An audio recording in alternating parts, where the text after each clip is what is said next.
toys that I thought Nemo. That was meant to be Nemo, not Nemo.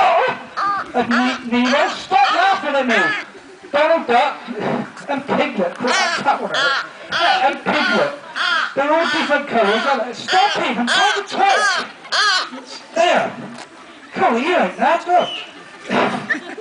All different colours, all different shapes, different sizes, different materials, and different names. Can you possibly understand what I mean about a name? Now come on, concentrate, because this is hard. Look at me, concentrate.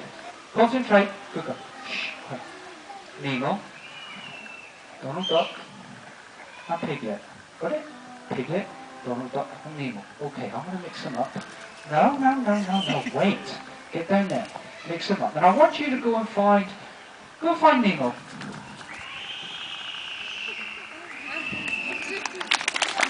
Isn't that amazing?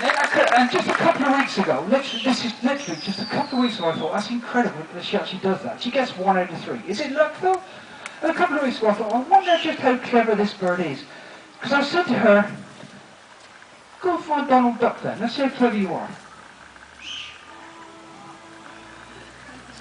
And she went out and she got Donald Duck. Now that's 2 out of 3. 1 out of 3 you could say is luck, but she gets 2 out of 3. This is why I think this bird is the most intelligent bird in the world. The trouble is now, look, you see there's nothing on her legs. I can't catch hold of her.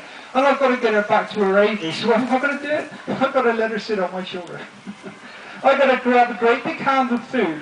And as long as I walk and talk and feed, she won't bite me. I'm going to walk a bit faster because I'm running out of food. But she knows that if she's a good girl and jumps in, she's going to get double rations. In she goes, look. She dives in, she waits for the food, give her that piece, and I've got to close this, lock it and lock it properly because she taps it with a beak to try to undo it. In a second or two, she'll jump up here on the shelf there, look.